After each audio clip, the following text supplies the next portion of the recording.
Efektyvumo akademija visų pirma neįkainojama patirtis. Buvo tokių dienų, kad gavus užduotį ją perskaičius iškilo mintis, o ne, tikrai to nepadarysiu.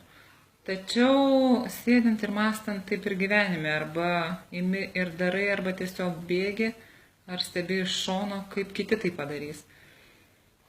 Tai pakovoju su savo vidiniu balsu, vis tik nusprendžiau, kad tai pabandyti tai nieko nekainuos, blogiausia, kas gali atsitikti, tai žmogus gali pasakyti ne.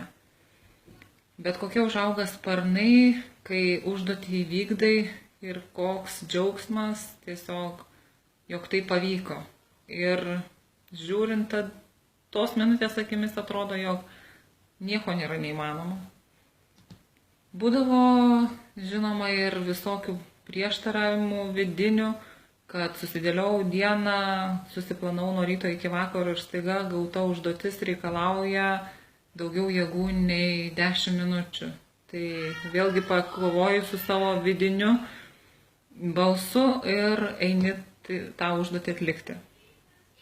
Buvo jau ir tokių dienų, kad galvoju, o ne, kiek dar visą tai tęsis, jau atsibodo. Bet šiai minutei, kai viskas artėja prie finišo linijos, rodos norėtųsi dar ir dar užduotis atlikinėti.